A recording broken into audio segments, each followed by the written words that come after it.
Yeah, it seems like a great industry to get involved Clubs has occurred in the summer. in. So, how can Exciting time.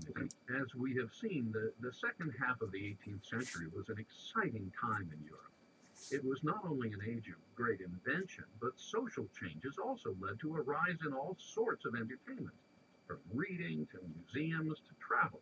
And finding himself in the middle of this excitement was an accomplished French painter named Philippe Jacques de Loutherbourg. Loutherbourg arrived in England in 1771 and immediately went to work as a set designer at the famous Drury Lane Theatre in London. From his first shows, Loutherbourg showed a knack for imagination in stage design, all in the interest of creating illusions that allowed the audience to suspend disbelief completely. He accomplished this by giving the stage a greater feeling of depth, which he did by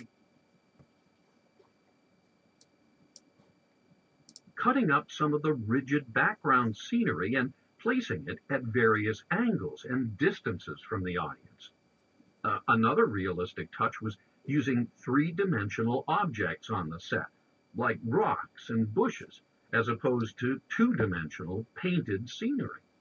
He also paid much as opposed to two-dimensional painted scenery. Objects on the set, like rocks and bushes, as distances from the audience, which he did by cutting up some of the rigid background scenery and placing it at various angles and distances from the audience. Another realistic touch was using three-dimensional objects on the set, like rocks and bushes, as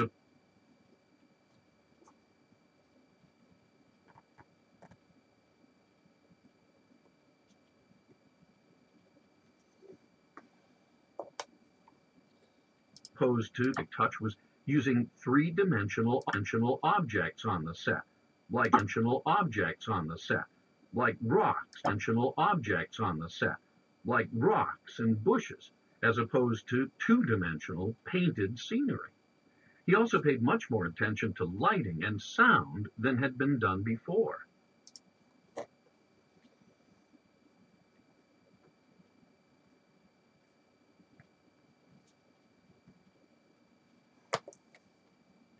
Now, these sets were so elaborate that many people attended the theater more for them than for the actors or the story.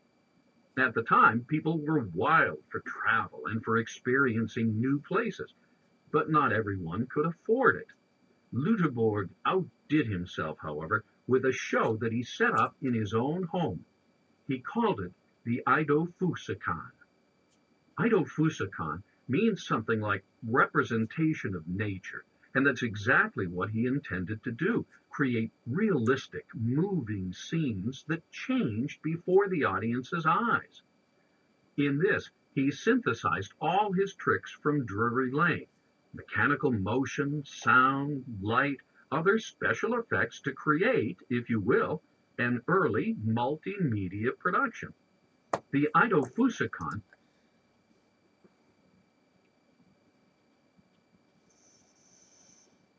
was early multimedia production. The Eidophusikon was Loutherbourg's attempt to release painting from the constraints of the picture frame.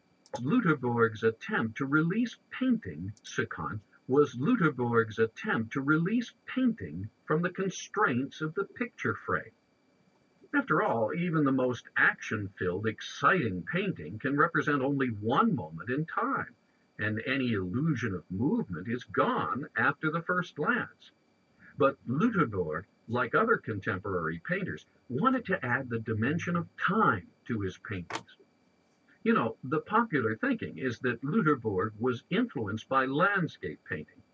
But why can't we say that the Eidophusikon actually influenced the painters? At the very least, we have to consider that it was more of a mutual thing. We know, for example, that the important English landscape painter Thomas Gainsborough attended almost all of the early performances, and his later paintings are notable for their increased color and dynamic use of light. Loutherbourg's influence on the theater, though, he was incredibly influential. The way he brought together incredibly influential. The way he brought together design and lighting and sound as a unified feature of the stage can easily be seen in English theater's subsequent emphasis on lighting and motion. Now, the Ido Fusicon stage was actually a box a few meters wide, a couple meters tall, and a couple meters deep. That is, the action took place within this box.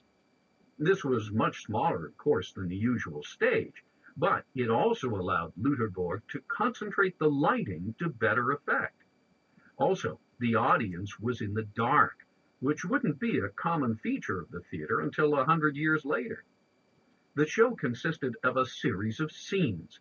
For example, a view of London from sunrise that changes as the day moves on.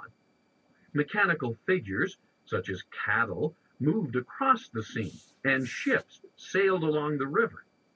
But what really got people was the attention to detail, much like his work at Drury Lane. So, for example, he painted very realistic ships and varied their size depending on their distance from the audience. Small boats moved more quickly across the foreground than larger ones did that were closer to the horizon. Other effects, like waves, were also very convincing. They reflected sunlight or moonlight depending on the time of day or night. Even the colors changed as they would in nature. Sound and light were important in making his productions realistic. He used a great number of lamps, and he was able to change colors of light by using variously colored pieces of glass to create effects like passing clouds that subtly change in color. Furthermore, he used effects to make patterns of shadow and light, rather than using the uniform lighting that was common at the time. And many of the sound effects he pioneered are still in use today, like creating thunder by pulling on one of the corners of a thin copper sheet. One of his most popular scenes was of a storm. And there's a story that on one occasion, an actual storm passed overhead during the show. And some people went outside and they claimed Lutherborg's thunder was actually better than the real thunder.